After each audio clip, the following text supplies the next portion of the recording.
Needed more memory. I have to tell you guys about the time I did a taping for Wheel of Fortune, way out Hum Valley. It was great. I think I still have the pictures.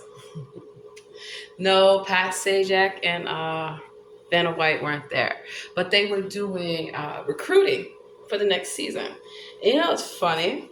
I always said I was gonna go on Jeopardy. I would totally slay, because even when I play like trivia night and stuff like that, people are like, "How the hell you know all the answers?" In fact, when we had the wealth building class the other night, you'd be surprised. I was the only person taking notes. I'm like, you need to take notes. Make sure the information that you retain it. And then when it came time for their impromptu quiz, okay, I'm not gonna lie. I kept answering every question. Like, hit the buzzer, hit the buzzer, hit the buzzer. And then I had to let other people have an opportunity to answer. But I give them a few seconds. If you can't get the answer yet, it's my turn. Okay. You know, I don't want to be a show off or people to think, oh. So maybe one day you'll see me on Jeopardy. I'm gonna win. I already know. Because for one thing about Jeopardy, just gotta study. What do they talk about? Get that game, Trivial Pursuit. Mm-hmm. Okay, so I have a lot of design projects to do. And I'll figure out the details when I'm traveling. So when I get home, I can just order everything or set up the appointments to have it custom made. Speaking of which, I'm going to show you the seal, the Mastercraft seal. So I'm a firm believer, if you can, before you go to IKEA, Pottery Barn, West Elm, all these places, look for somebody in your community that's a small business that creates furniture, that does designs. Move this TV. So, you know, back in the day, we used to have that really huge TV in our home, and Olin Mills would come and want to take your picture, and they would just cover the TV. Like those TVs actually still work. So if you ever go to your grandparents' home and you see that they have all this old stuff, now I was never a fan of the plastic on the furniture. No, you know how hot and sticky that stuff is? But I get the idea. You're not messing up that good stuff. Mm-mm. So let me turn this upside down. And then also, you can look at your electronics, where they come from, the model number. So always, for your electronics, always record the serial number, the model number, the whole nine. So that way, if anybody ever tries to steal your stuff, and yeah, it's happened to me, be surprised how many times my home has been broken into, my purse has been stolen. You can try to steal my car. Hell fucking no. So here we go. Samsung tells you the model number, the version number, the whole nine. This is important if you ever need to get something fixed. They're going to ask you for this. Your laptops, your iPhones, your high-end stuff always have the IMEI number. Somebody unfortunately stole my daughter's phone, both of them, and I was able to track them. And it's weird. Apple was like, oh, we can't give you the information about the iCloud unless you have a warrant. That's crazy. But fortunately, I was able, on one instance, to recover the phone because I called the person. I put a thing on it. I gave him like $40. I said, thank you for being honest. I appreciate that. And then another time, some criminal decided they wanted to keep the phone. So I tracked their location. I called the police, had them come. But unfortunately, we could not determine which exact house it was, which was super sketchy. But nonetheless, I was able to block the IMEI number. So even though your phone may have a password on it or a code, people can still get in your phone. You know, they can still shut it down. Even with the fingerprint, I don't do the biometrics. I don't trust it. I just don't trust it. Nope. It's too much data that you really don't need. But they say it's to protect you.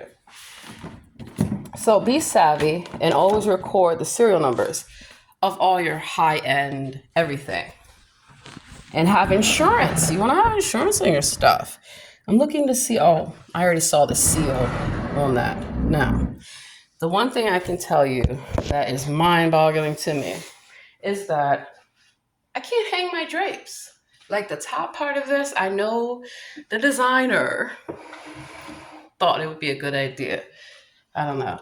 I'm actually going to look into doing designs for hotels and for houses and condos and stuff because I always like who designed this? I don't like how this wall, the way it is. Why did they do this? Like they put this angle. I'll show you. So you see how this is at an angle? Uh, they should have kicked the wall back some. A lot of these newer places, they are smaller in the interior.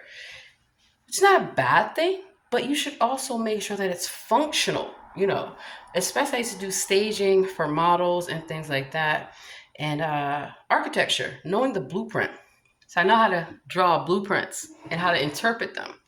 I worked for the Department of Transportation for many years. That's how I know about bridges and designs and the whole nine. So I'll show you the issue. Up here, there is no way I can hang my drapes. People still have curtains and drapes. And I'm not a sexist, but a man designed these spaces. And then I checked out a number of other new condo buildings and apartment buildings to see kind of the same thing, very cookie cutter. And I know people have different interpretations of what luxury actually is. I'm just going to say that. A lot of those houses in Baltimore, you will find Italian marble on the floors. You will find copper wire in the walls. Those stained glass windows, especially in churches, those are antique. That's why people go around breaking into abandoned homes and stuff like that to strip them of the crown molding, of the materials that were used.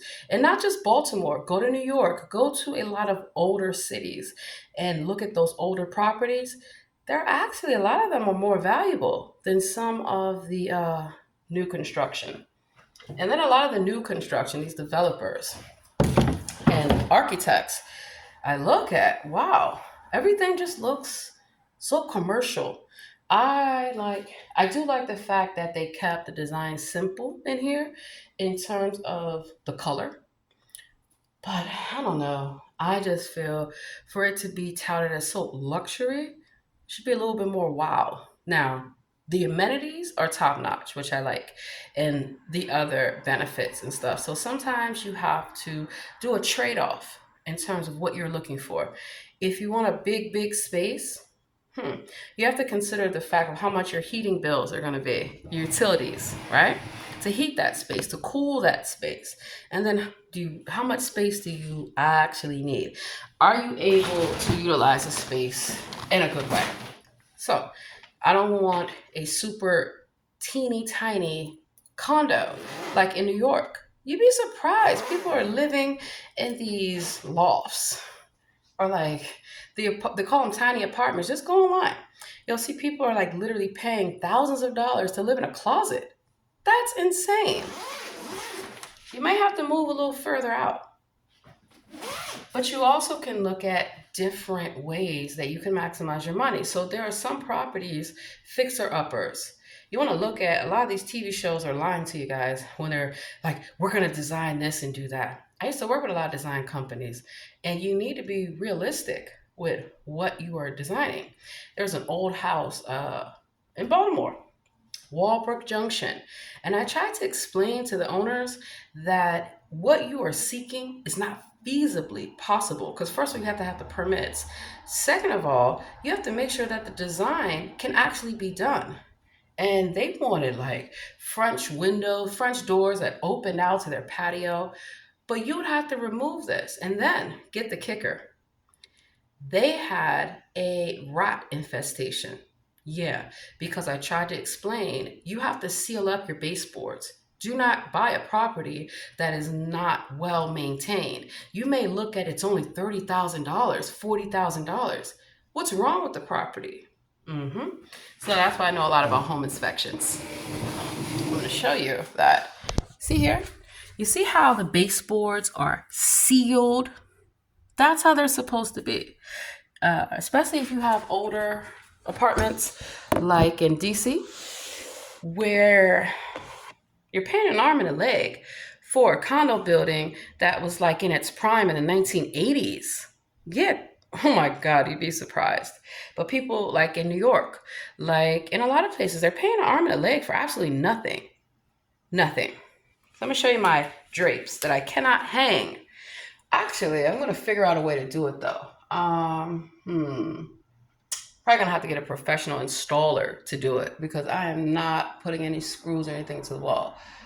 So you definitely want to make sure. And I can see where they did not use tape. And even on the bottom, where did I get these from? And I love them actually. See how nice they are? They're gray, but they have that nice design on them. Because gray is also a color that I incorporate in a lot of my home. Like, for example, this lamp. I have a carpet that matches that. A runner, to be exact.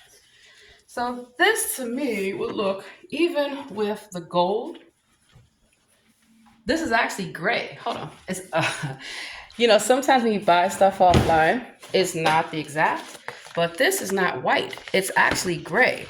So it's kind of like a silver and gold combination. And then of course, my drapes, which are gray. So even though it's silver and it's gold, this matches, which also matches my rug and a lot of different things. And then of course I have different colors that I put in. So I don't know how this is gonna work out because they decided that this is what they want. You can still kind of see through these curtains. And I mean, I like it and all, but I want to hang my curtains. I'm going to find out. Now, obviously, I'm thinking I could get a wrap. But it would have to extend from there to there. So I'm going to have to get someone to professionally put a bar to go across that because I can't do anything with that. And what they should have done was actually make that lower, the window, and have space. So if someone wants to hang something like this, or if I wanted to get new curtains, which I was thinking about, have these burgundy and gold. Actually, I'm not going to hang these here. The burgundy and gold curtains will go better here. But see, I can't hang them up. So obviously, they'll be used at another property. And then too, always use these in the bedroom. So there are a lot of things that you can change out. Now, me, I had to just hurry up and get a place because I was coming from California and my paperwork, my authorization, I had to get a place within 90 days. My orders. No worries. Little plastic bags that your comforters and stuff come in, keep them. And especially for the drapes. I want to keep these. They're being in storage. I know that moisture and heat elements play a big difference in how things are stored. Like food, like a lot of things. So you don't want to get, and then also, did I tell you guys, the storage unit, OMG, they had mold. They had a leak, the roof. The roof completely ate up everybody's stuff. Fortunately, very blessed, my stuff was safe. I was on the top floor, right underneath the roof. So they were supposed to be climate control. They were not. And I was, not in a jurisdiction. I get a call. You got to come back. The storage, everything flooded out. Wow. I immediately flew back here to this area from California, opened my storage. Thank God nothing was wrong. So then I took pictures, which you should always do. Always have insurance. Did videos, spoke to the front desk. They told me everything was fine, glad nothing was messed up. A month later, I get off the airplane and I go to my storage unit. I can't even get in my unit. What the hell is going on? So then the office tells me, Oh, we had to go in your unit. I said, you did not call me. You did not notify me. You didn't even have my permission. And you didn't need to go in my unit because I had already went through it. I said, so your company, the contractor, they're just trying to get extra money because they're going now unit by unit, and my unit was fine. Also, I believe they like to steal. You'd be surprised. If you ever had a storage unit broken into like I have, it's usually an inside job because I caught a lot of homeless people sleeping in the storage units. Yeah, sleeping in them. That's not safe. So, thank God my stuff did not get damaged and I had insurance. I moved out the same day. I said, you guys, I'm not paying for this lock. I'm not paying for any of this stuff. But let me tell you the kicker. Everything that I had in that storage unit was then put in plastic bags. So they went through all my stuff, which is like an invasion of privacy, just so they could get paid unit by unit. Yeah, insurance scam. Always be insured to the hilt. Get the highest level of coverage, but look at your deductible, your out-of-pocket expense. Don't just get the minimal insurance, because if you have thousands of dollars worth of stuff, you need coverage to protect that. So I label stuff. There it goes. Voila. So while I'm doing my cleaning up and my laundry, I'm gonna go make a smoothie. I'm gonna go work out, enjoy the fresh air, and have a great weekend. So, what else did I want to show you guys? Did I show you my jewelry cabinet? I think I have in another video, but I'm going to show it again.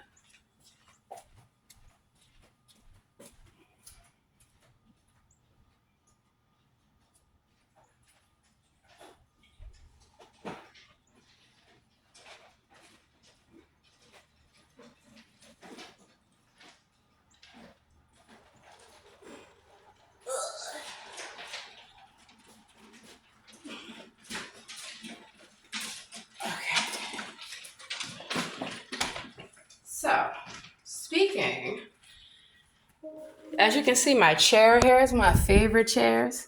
Notice how it has the gold. It has a little bit of the blue. There's a different pillow did not come with it, but it has that burgundy. So that's why you can have a nice home if you take care of it.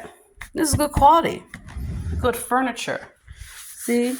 And then this is wood. So I like real wood. I don't like that cheap plastic, plywood, fake wood, bioengineered, whatever. Even the floors, they're not real wood.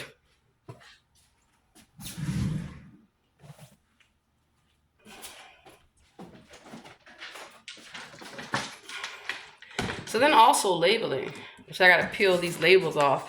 I label stuff so I can show the movers where things should go. And I'm a firm believer, hire movers, okay? When you were young, your first apartment, you can get your cousins, your brothers, and everyone to help out. The older that people get, the more busy their lives are. You don't want to be sitting with a U-Haul like I've seen people doing at the storage, and they're older, like my age. So they're not young college kids. And they're just sitting there trying to move all that stuff. Hire movers. Get quotes from multiple companies.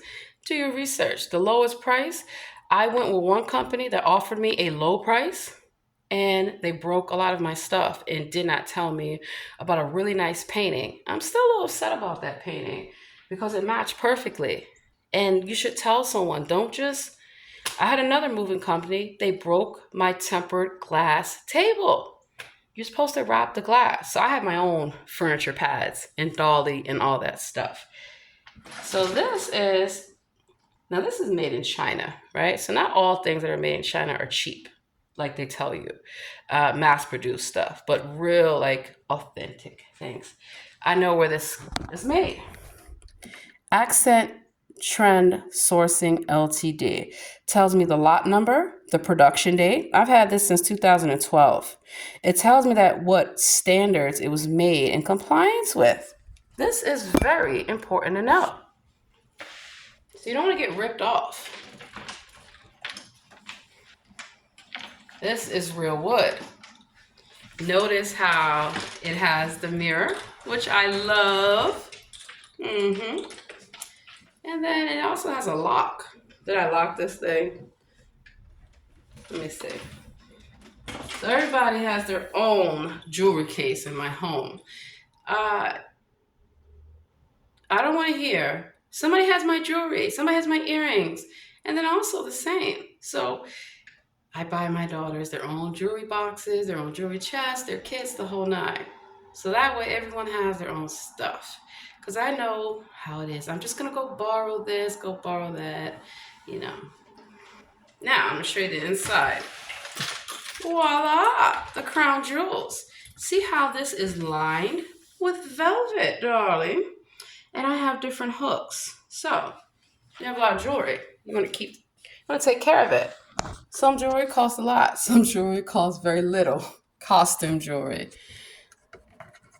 Treat your stuff like it's valuable, especially when it is. So I have all my different jewels and all that fun stuff. But you see the attention to detail?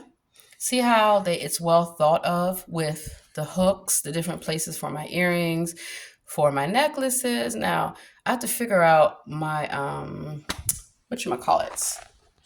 my bracelets. They won't fit.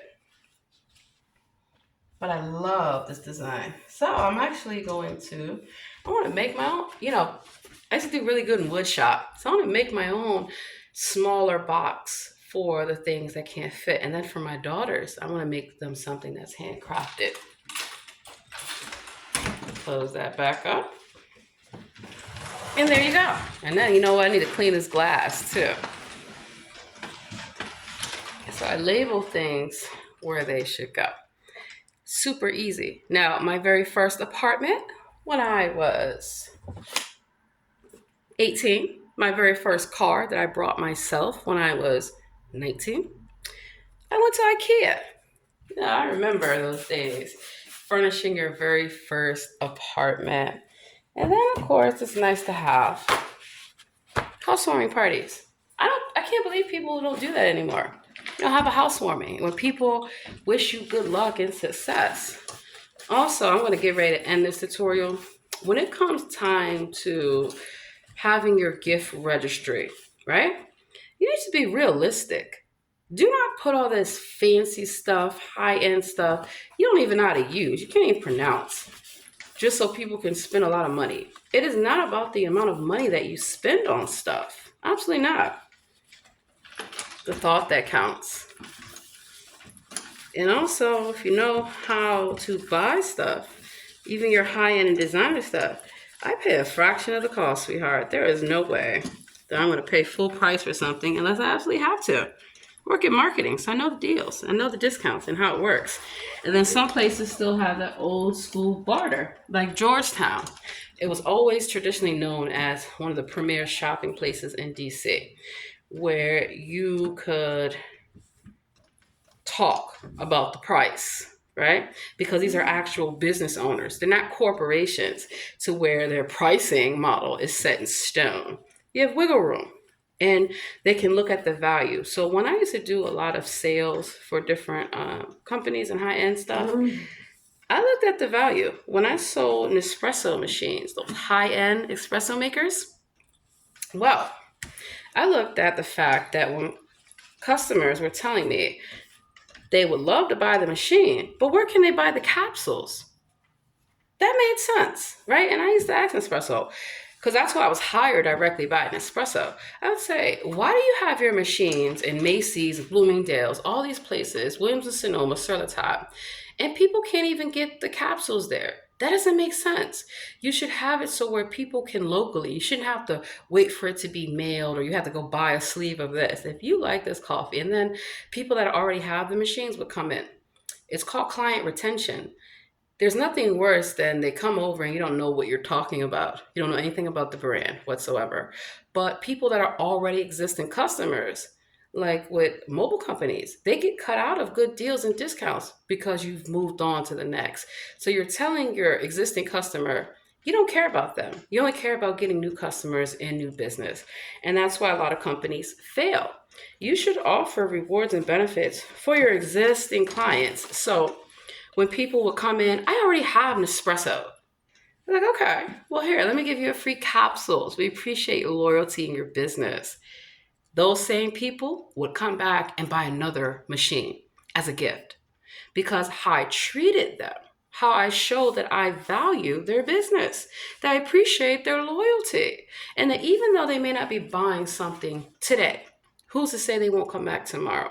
And then how you treat people determines how they will treat your company. Word of mouth referrals go a long way.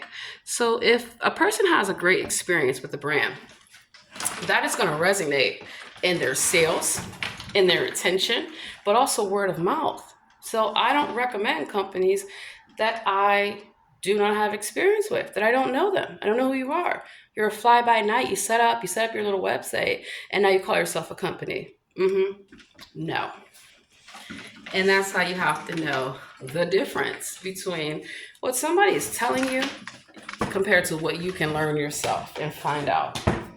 And that people are paid to lie to you. I'm not going to lie to people and tell them something. And also, if something's not a good fit for someone, there's nothing wrong with saying, have a great day, appreciate you. But then a lot of times I would get heckled by other people selling stuff and their product is not selling because you're nasty. Look how you talk to people. Look how you treat people. Who wants to come talk to you? And a lot of times they're not even professionally dressed. People are like, you don't look like you're should be doing this kind of work. I was like, well, you shouldn't make assumptions about people. I like extra money. I like to shop. So I only work these extra jobs and extra events and gigs to have shopping money and vacation money. And it's good to get out of the house and do stuff. And I'm a very social person. So I help these companies do better. And a lot of times people are uninterested and engaged in selling your brand because you're not even paying them enough. You'd be surprised how much goes into working events, setting up events, corporate events, a number of things. God, I have to take this off. I'm actually going to get a new lampshade for this because it's, or I could actually get some paper and put it. Oh yeah, so this is a great way of do it yourself. You can get a design made, put this over, whole new lamp. So back to what I was saying. You would find that these companies, especially these Fortune 500 companies, they hire anyone to represent them.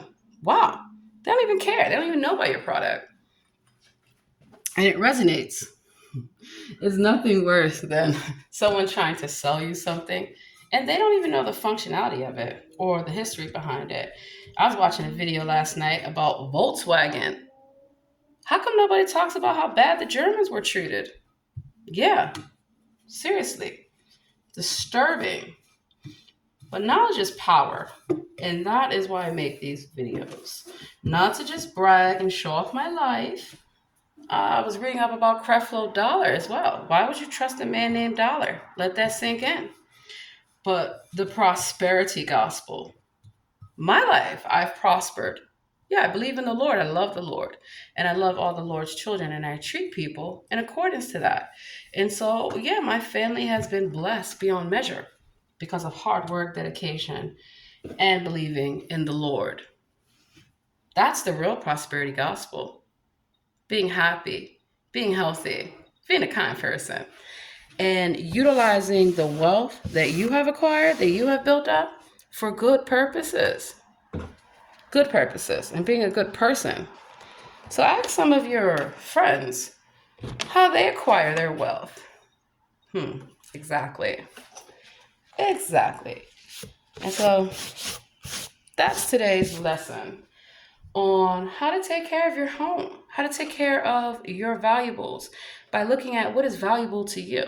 I don't care if it came from Target or Walmart or wherever. Take care of it. Treat it as if it is valuable. And then the nice stuff that you do have, learn how to take care of it. Learn actual quality. Support people like artists, like craftsmen, like craftswomen, like people that design stuff. And then don't try to undervalue somebody's art. I hate that. California, we have swap meets, we have a lot of open air markets, and people are selling their handcrafted wares. When you go to the beach, people that are making jewelry and painting and all that stuff, support them. especially if it's good art. Now, I'm not buying your art if it's not quality. If you just scribbled on a piece of paper, I'm gonna call yourself Picasso. I don't think so. And it's funny because even in art school, you'd be surprised. I remember my third grade art teacher, Ruth Gaynor. I remember all my teachers and professors because they had such a huge impact on my life. And one thing I'll tell you, like with art, with cooking, with a number of things, you can color outside the lines. Who drew the lines? Exactly. Art is up to your interpretation, right? What your message is, what you envision, what you feel. So if that is what you see on your canvas, I am not going to tell you that it's wrong. I had a artist that was jealous and they spilled paint on my canvas. Well, that was just the prototype, sweetheart. Because one thing, even in hair school, I learned that everybody's gonna have a different way of doing things in style. But if you're doing the right technique in terms of like even with hair care, with cutting and all that stuff, it's open to interpretation. But be realistic with what you can and cannot do. If you are a builder, a contractor, whatever, you don't have to undercut your prices just to get the contract. Make sure that your materials are quality sourced and that you have thoroughly checked. Because a lot of times when you're importing and exporting, you're paying huge fees and things like that. It could be cheaper just to go to the country of destination and have it shipped back, drop ship. You're going to go through customs and pay all that money and bribe. That's a whole nother story. But I will leave you with this. So there was an artist that came, and I went very far because I have to travel to a lot of these events and shows and production and all that stuff. And they call themselves an artist. And well, unfortunately, they had such a nasty attitude that the customers did not want to talk to them. How are you telling people how to do their own art? That's crazy. And so I was very easygoing, like, hey, we're going to have fun. They did not like that. They even told the customer to stop talking to me. Customer said, no, but I like her. I like talking to her. I don't like talking to you. And you know what? I said, okay, I'm clearly not coming back. This is my last time working with this so-called artist. So at the end of the event, I said, I don't think this is a good fit. This is going to work out. I would just like the money that I'm owed for the hours that I've worked for you. And they told me no, they were not going to pay me, that I needed to come back tomorrow. No, I do not. First of all, I didn't sign a contract with you. I just signed a booking agreement. And second of all, you can't hold me hostage. You cannot hold my money hostage. You're going to pay me what I'm owed. And you're going to pay me right now. And so they thought if they caused a scene, that they could get away from paying me. Now, I'll tell you, for a lot of festivals and events, this happens to people a lot. A lot, even in the entertainment industry. You think it's a modeling job. It's not. It's a scam. You think it's this, that, or third. It's a scam. And so a couple of the other artists came to my defense. They said, oh, no, we see what you're doing. You've done this to people before. So this person had been known for hiring people to work for them and not pay them. Really? So you know that I'm an artist. You know that I'm in art school. This is many years ago. And you think you're going to take advantage. No, the hell you're not. And so they decided to try to cause a scene. And so they pushed me. So I pushed them back. And then they thought they were going to run off. Oh, no, I got your purse, sweetheart. Call the police. He said, I'm calling the police. I said, I'm calling the police too. And I did. And I had their purse in my hand. So when the police came, I said, ask her, did she try to assault me first? Ask her, where is my money for this event? I have her purse right here. So what are you going to do? You're going to charge her with the assault. You're going to charge me with theft. I didn't steal anything. And she's being charged with theft too, wage theft. And of course, the police officers were like, I was like, oh no. So thank you to all those artists that spoke up and said, no, this person has done this to multiple people. They have a lot of contractors that come and work their events and put their set together, their lighting, their everything. They're supposed to be paid. Yeah. And I recently went through that with AWS. So the contractor and even Amazon, I had to check them. You don't have people fly all the way out here to Las Vegas and you don't want to pay them? Are you kidding me? That's why I pay for my own hotels and airfare. You will never have me stranded anywhere. You will never make me work for you just because you think I need the money. But I also stand up for others. And so that individual not only gave me my money, don't you ever do this again. And then I went the fuck home. But what if, I traveled all the way out there. That's wrong to do that to people. So that's a lesson that not all people that call themselves an artist are actually an artist, right? Because if you're an artist, you should realize the value and hard work that people put into their art. So you're not going to undervalue art. And that's why before you sell your art to a gallery, you want to make sure that gallery is legit. You want to make sure that they're not going to try to take advantage of your paintings, of your sculptures, of everything, and that they're paying the artist fairly. So that's why I like, if you ever go to St. Louis, there's a place called The Lou. And that's where all of the artists have space, like an incubator. And you can go to different stalls and different tables, kind of like a Dutch market, an Amish market, a number of different things. But it's wonderful. So I really think that we need to bring art and music back into society in a positive way to teach young people how to play instruments. I know how to play the piano, the keyboard, the drums, the guitar, the violin, the flute, a lot of instruments. I remember band in school. We used to have band. And I think that that's important to get people engaged in the arts and sciences and fun stuff. And being a former teacher and professor, there are many ways that you can incorporate things so your lessons are not boring. Especially, there's nothing worse than sitting in a class and the instructor just wants to hear themselves talk about absolutely nothing. They haven't even been out in the real world. That's why I like colleges and universities that hire actual working lawyers and people that are specialized in their field because they have real world experience and they can teach you. So support local artists, support local businesses. These are the people in your community. And if you have to shop at a corporation, don't feel guilty because you are actually still supporting local people that work there. Yeah. But one of the things I would like to do is drive some of these big box realtors out of business. Why? Because when they come in your community, like Target did in Ocean Beach, it's overpriced. Because you're in a higher income area, you think that you can change the pricing. So if you ever want to see inflation, go to your grocery store in your neighborhood, then go to a grocery store in a lower income area. You'll see the difference. You'll see the pricing difference because they feel if you have more money, you should spend more money. That's not how you're going to have more money. You're going to have more money by learning how to save it. So look for those deals and those discounts and don't ever think that you have so much money that you don't need a discount or a rebate or reward. That's how you stay wealthy. So I gotta go. I'm gonna take a shower now that I've cleaned my home. And I'm gonna have a smoothie. I'm gonna go to the gym. I'm gonna do whatever the hell I wanna do. That's the beauty of the weekend. And I'm so glad I made the choice not to go to Baltimore yesterday. I don't need to be there for that show. I made a choice not to go to Virginia today. I'm just going to relax, have a good time, and get ready to go home. And this will be, it's actually my third home in this area. But I don't like to brag.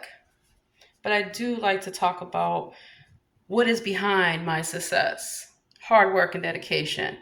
And a lot of people. It's never just a one-woman show. It is, even if you're self-made, you didn't do it by yourself. Always remember that. It takes a village. And it takes supporting each other. So rather than tear each other down, why not try to support each other and each other's endeavors and what people are doing in their lives? Have a great day.